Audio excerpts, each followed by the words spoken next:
In June 2011, Christchurch, New Zealand suffered an earthquake that left a lot of the city in chaos, destroying buildings and infrastructure and leaving over 50,000 homes without power. As a result, there were collapsed houses, ruptured water mains, flooding, and fires due to disrupted electrical lines. Due to the strong ground motions and intense shaking, part of the city experienced a strange phenomenon known as soil liquefaction. Sand boils emerged from asphalt roads, toppling and sinking cars, and causing boulders to fall from hills, resulting in more home damage.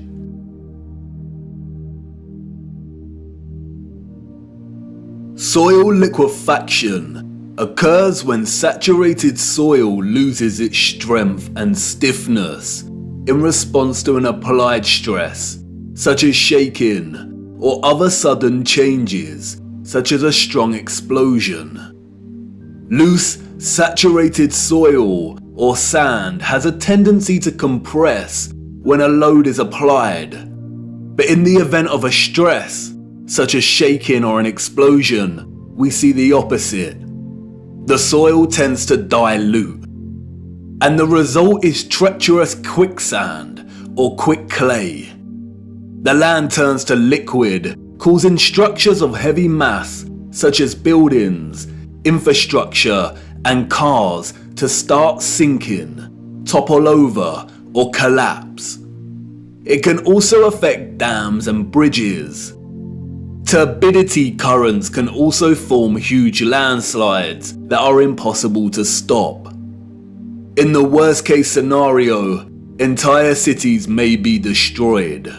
As you can see, liquefaction can move entire areas of land. The mud can rise dramatically and rapidly, and its destructive force is unstoppable. It is a well-documented phenomenon.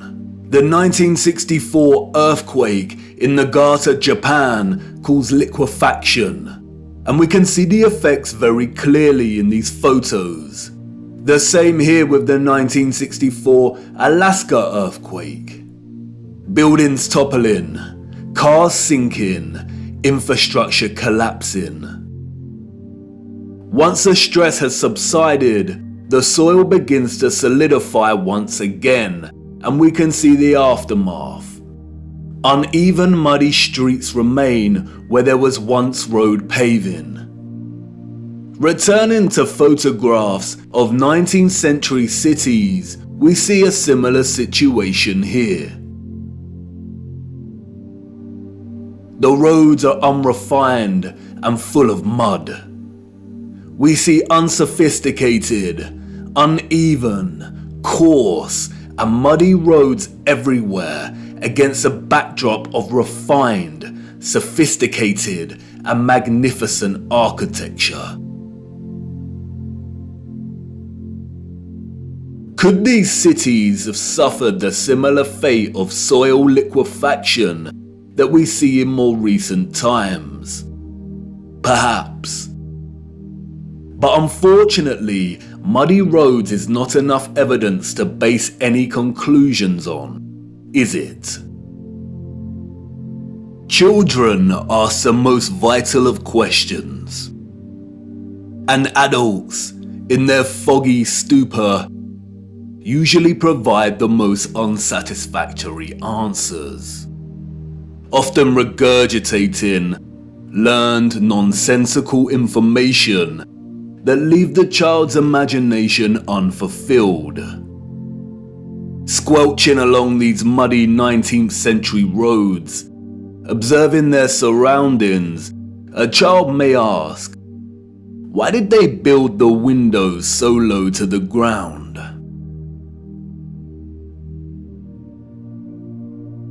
And what an excellent question. Yes, why indeed did they build windows on ground level? For you see, the people we see in these photographs, sadly, did not build this architecture. And maybe some of them, at some point in their busy day-to-day life, ask the exact same question. We see it everywhere. Windows at ground level.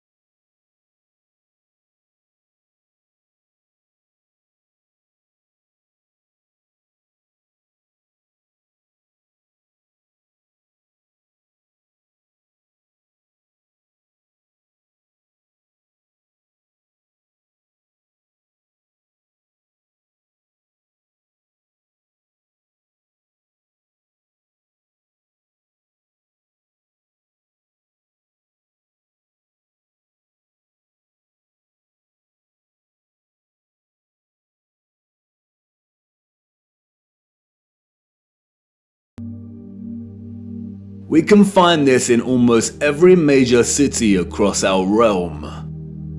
In both old photographs and when we walk in the streets today. And what does it tell us? That a society with access to modest construction tools and horse and cart constructed their infrastructure by first spending countless amounts of hours and energy clearing land with a depth of over 3 meters to begin their construction. Building basement floors is incredibly hard work. Since the 20th century, large powered excavation machines such as backhoes and front-end loaders have reduced the time and manpower needed to dig a basement dramatically as compared to digging by hand with a spade. Perhaps you could say that our historical ancestors were just that dedicated to the architecture they built. And you could say that many of the sunken buildings we see are actually due to elevations and depressions in the natural landscape. The official narrative, which is always full of inconsistencies, perhaps would suffice if it was not for contemporary excavation. When we look at photographs such as this, it immediately dawns upon us that what we are seeing are windows and doors 2 to 3 meters below the ground surface.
No, they are not. We see over and over again whole floors of buildings consistent with the architecture existing above the layer of ground.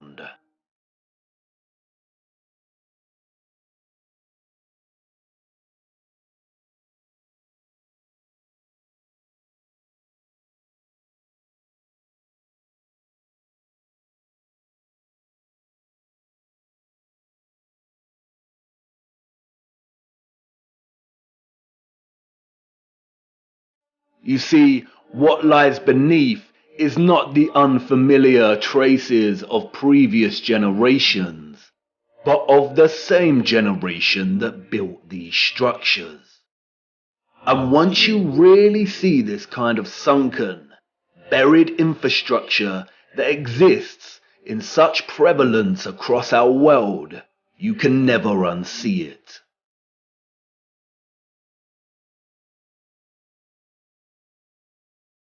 We see that the foundations of old churches are actually the original first floors with consistent entrances and windows.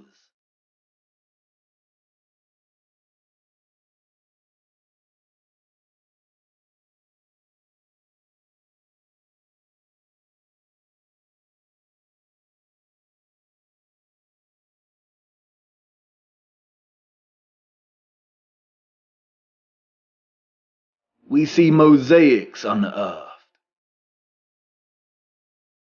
We see pillars, columns and arches that were originally much larger, and it was the layer of soil that reduced their size, as if they weren't big enough to begin with.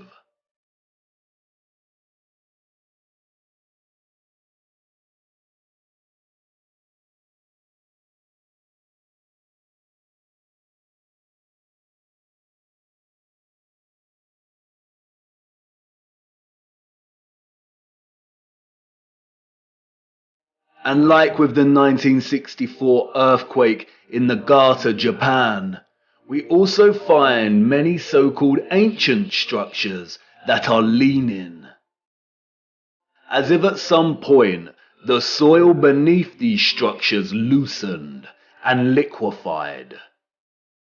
We have the Sahersen Church Tower and Our Dear Lady at the Mountain Church Tower in Germany, the Tiger Hill Pagoda in China, the Leaning Tower of Neveyansk in Russia, the Leaning Temple of Huma in India, Oud Kirk in the Netherlands, the Tower of Zaragoza in Spain, and, of course, the Tower of Pisa. The official liars of the world try to justify the buried and tilting structures we see, filling our heads with stories of antiquity and ever-changing geology. But it becomes trickier for them when we turn our attention to America. If we are to believe their narrative, then all of the buildings we see in 19th century photographs of the burgeoning American cities are newly constructed. Why do we see famous structures, such as the Washington Capitol building, with consistent infrastructure that buries very deep into the ground?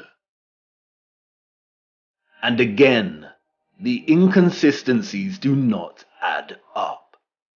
Why would an underdeveloped people waste resources, energy, and time constructing the foundations of the Capitol building to be consistent with the column style we find above the surface? The foundations did not have to feature columns. Columns, we are told, are a stylistic choice, not a functional one. So why would they do this? In a nutshell, they wouldn't.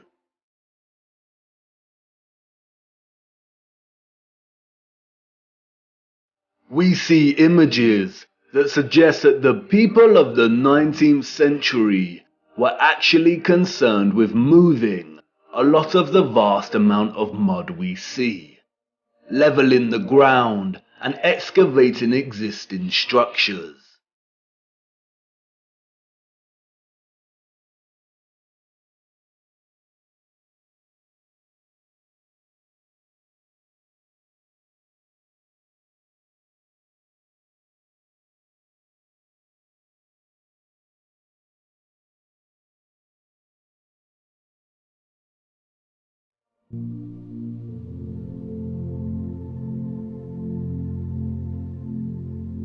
The consistency and prevalence of buried architecture across our realm indicate that whatever happened was a worldwide event, despite regional differences in natural topsoil accumulation and erosion. And there is no official narrative explanation that justifies the buried architecture we see. No explanation provided to justify the amount of mud we see in 19th century photographs of our cities. On the roads, mud piles from clearing, the roads uneven, the land ravaged, but the architecture grand, perfect and intact. Applauded by literary scholars for his use of fog as an opening simile and metaphor to paint a portrait of London as a corrupted hub amidst burgeoning industrialization, many often overlook that Charles Dickens's 1852 novel Bleak House actually opens with a different image. London, Michaelmas term lately over, and the Lord Chancellor sitting in Lincoln's Inn Hall. Implacable November weather. As much mud in the streets as if the waters had but newly retired from the face of the earth. Liquefaction caused havoc across Christchurch and the Garter. But these were isolated earthquake events, and only portions of each city were affected. It is not possible for there to have been huge, simultaneous earthquakes around the world during a similar period. Or is it? Even Wikipedia tells us that liquefaction can occur naturally or artificially, from an earthquake or other sudden change in stress condition. Even if this was the case, we do not see the same structural damage to the buildings in the 19th century like we do in cases such as Christchurch and the Garter. Most of the buried architecture we see is intact. It is either sunken or the ground level has been raised at least 3 meters, sometimes in a uniform manner, and other times partially buried in rolling mud hills, as if there were huge landslides. The strange case of the buried architecture provides the following conclusions: that what lies beneath are not the remains of previous civilizations. More often than not, the buried structures are consistent with the architecture we see above ground. That the structures are much larger than originally suspected, and therefore they are even more of a construction impossibility for a Victorian generation of horse and cart, and those existing before them. That natural topsoil accumulation and soil liquefaction are not satisfactory explanations for what we see here. Whatever took place had to be something much larger and widespread, such as a natural or artificial earthly cataclysm of sorts. As many of the photographs show, many citizens of the 1800s were responsible for moving much of the mud, leveling the ground, and excavating buildings, which suggests that whatever happened had happened very recently in their past. The complete absence of a reasonable mainstream justification for the buried architecture we see suggests that the controllers of our realm are deliberately trying to hide whatever happened. And what of the deserted cities we see in the earlier photographs? If these cities were truly empty, then we must ask why. we must also ask how all the people got there in the end. In the space of 30 or so years, we see a city go from barren to bustling. Interestingly, it is Charles Dickens and 19th century literature more generally that offers some clues. Two central themes run throughout 19th century Victorian literature: that of marriage and female chastity, and that of orphans and adoption. Many of the fictional characters we've come to love over the years are orphans. We have Oliver Twist and Pip from Great Expectations. We have little orphan Jane Eyre and Heathcliff from Wuthering Heights. We have Mowgli from The Jungle Book, Cosette from Les Miserables. We have Heidi, Rapunzel, Peter Pan, Snow White. We have Tom Sawyer and Huckleberry Finn and Anne of Green Gables. And these books were of their time, as far as orphan prevalence goes. The only issue is that these novels romanticize the orphan as a figure dislocated from society by default, and therefore pave their life's path as one of unforeseen opportunity. This was not reality. The theme of marriage and chastity that we find in so many 19th century literary works, such as those by Jane Austen, the Brontes, George Eliot, Dickens, Thomas Hardy, Leo Tolstoy, Victor Hugo, and more, was nothing more than carefully disguised, well-written propaganda, with the sole purpose to solidify and justify a social value framework that would separate children from their mothers. Children born outside of marriage or wedlock were regarded as illegitimate, meaning they did not have a legal status. Illegitimate children was a serious stigma throughout the 19th century. The majority of employers would not hire women with an illegitimate child. Many unwed mothers with illegitimate children ended up without a home, in poor health, starving, exhausted. Their only place of refuge would be the workhouse, where they would carry out the most unpleasant duties. In some places, women with illegitimate children were singled out and had to wear a special uniform, which alerted everyone to their status as an unmarried mother or fallen woman. As a result, a vast amount of orphanages and foundling institutions were established. This is the London Foundling Hospital that was very active in the 19th century. Look at the size of it. Charles Dickens was obsessed with this place. Inspiration, they say. The official narrative tells us that an estimated 4,500 women handed over their children to this huge building. But this was just one institution. Wikipedia gives us a partial list of over 64 orphanages that were founded in the UK during the 19th century. The list is only partial. The peculiar case of the vast amount of parentless children in the 19th century is well documented by many researchers.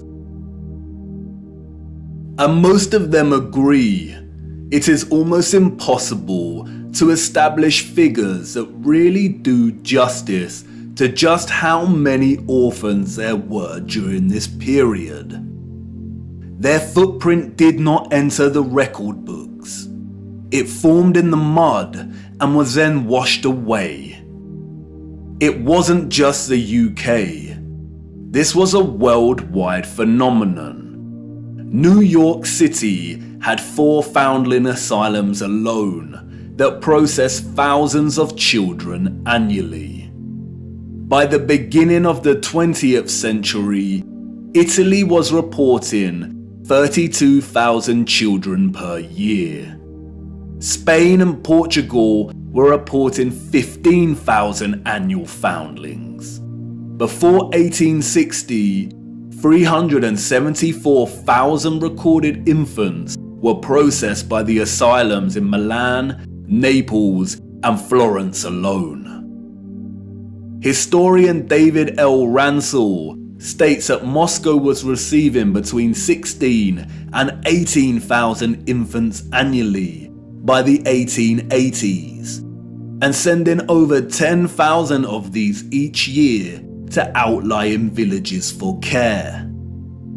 In 1882, there were all told 41,720 foundlings from the Moscow home, living with 32,000 foster families, scattered throughout 4,418 villages. A dozen villages had over 90 fosterings each. One thing that is often overlooked is that there were a series of laws passed in the 1800s, making it almost impossible for unwed mothers to keep their babies. The 1833 Poor Law Reformation introduced bastardy clauses that shifted the entire responsibility for the illegitimate child onto the mother. Social stigma meant that she would not be able to provide care for her child and would be forced to hand them over to the authorities, or worse. Advertisements for adoption or nurse care became popular in newspapers. And, as many scholars have pointed out, these were a front for what was termed baby farmers, or paid murder. As Dorothy L. Haller states, the adverts may have been misleading to the general public, but read like a coded message to unwed mothers. No references are asked for, and none are offered. The sum of 15 shillings a week to keep an infant or a sickly child was inadequate, and a sickly child and an infant under 2 months were the least likely to survive and the cheapest to bury. Infants were taken, no questions asked, and it was understood that for £12 no questions were expected to be asked.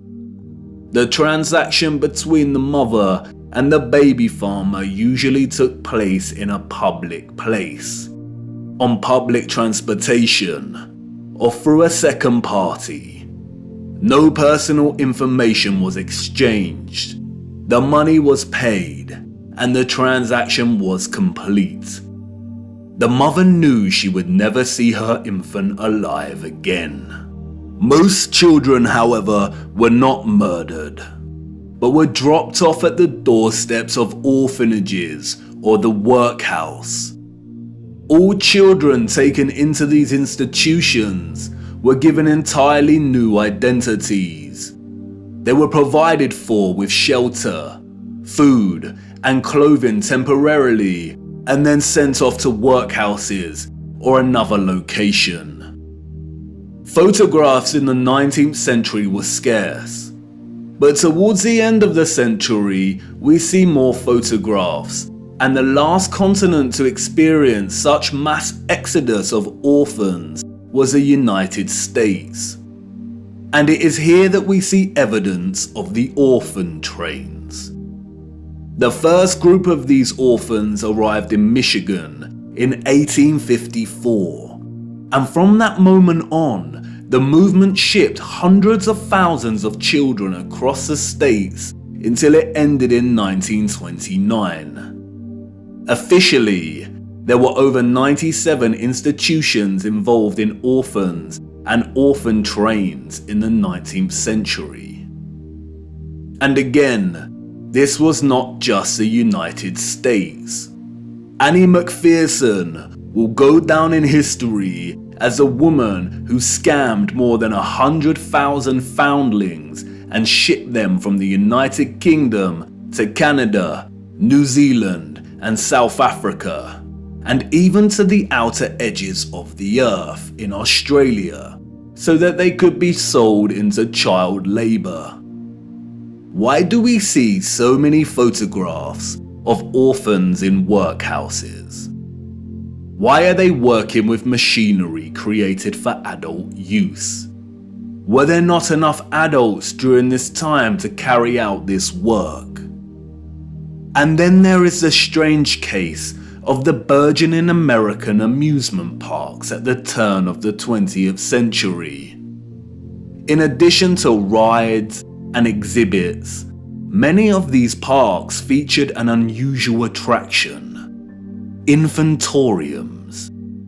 Visitors of these parks could stroll around with ice cream and swing by these stations, a visit equivalent to that of a fully functional neonatal intensive care unit, complete with incubators filled with sleeping, premature babies.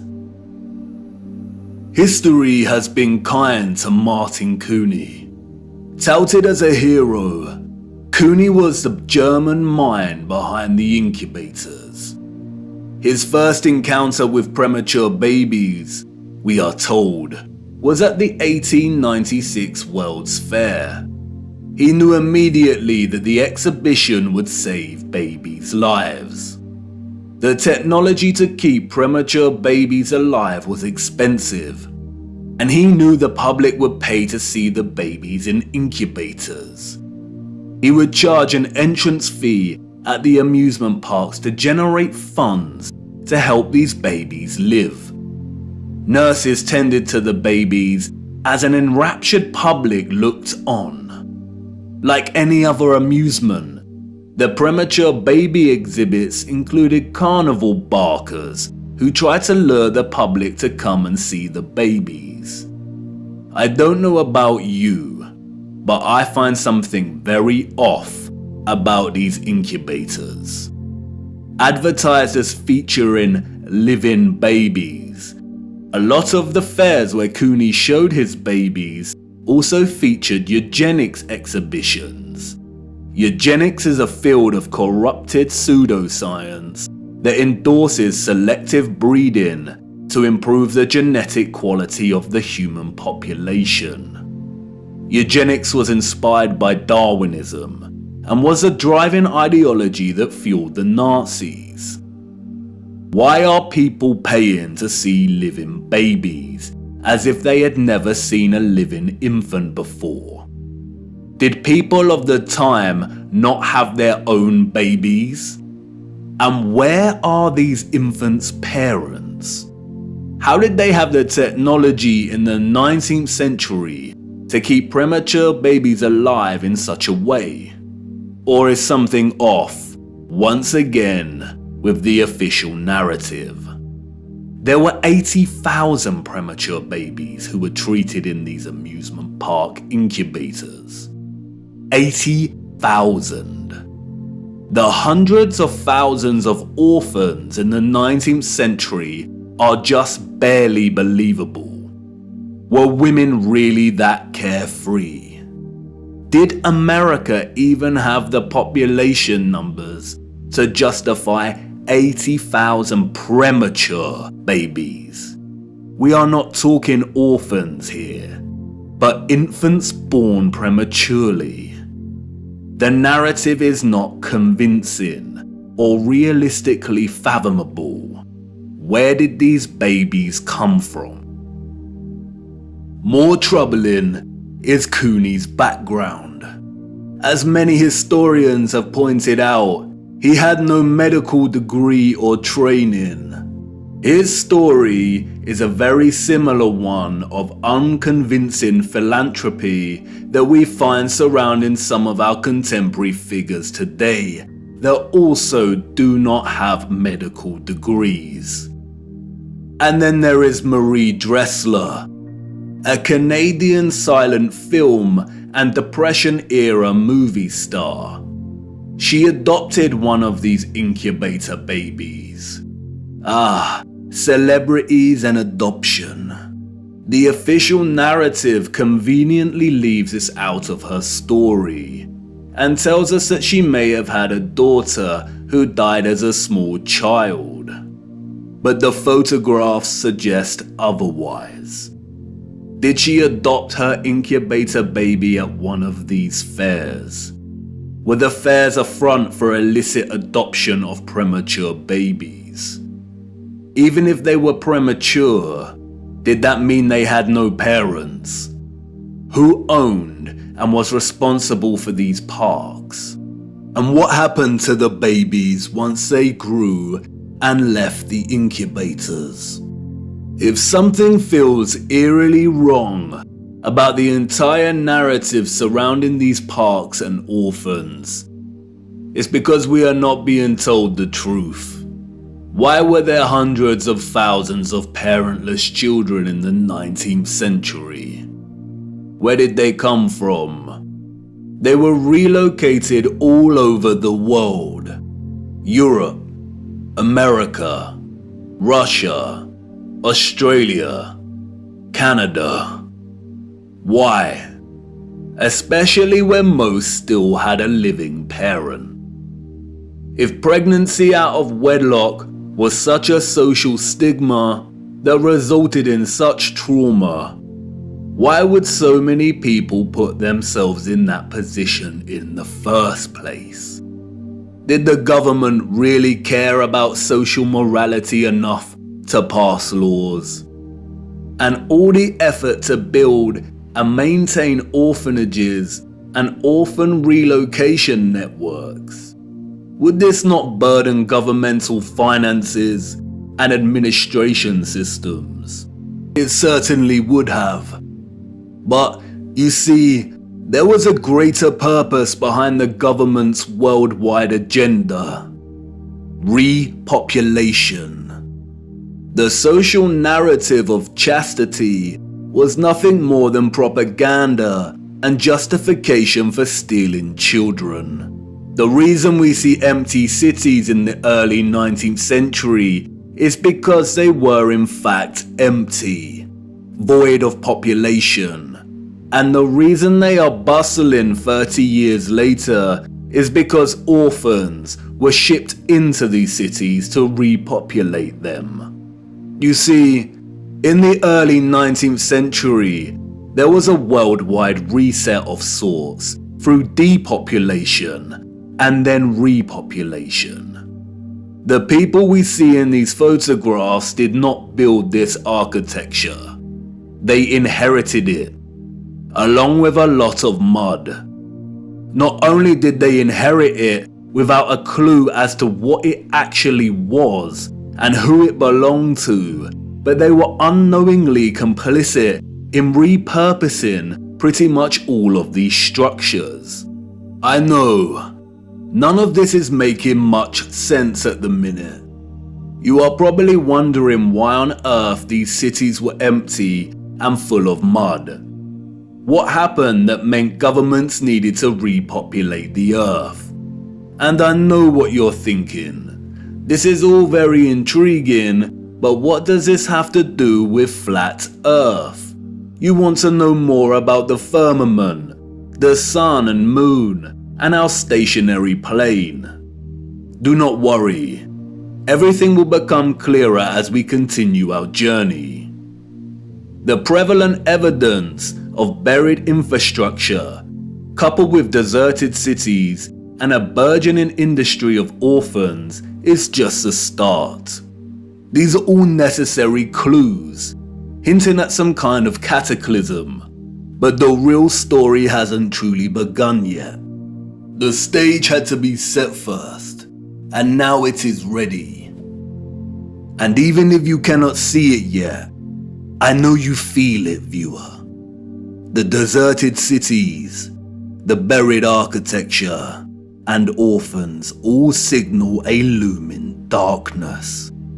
There is a great black cloud in front of us, and I won't lie, we are heading right into the heart of it. And like I said before, we do not have much time. Come on, it's time for me to honor my promise and take you back to the future.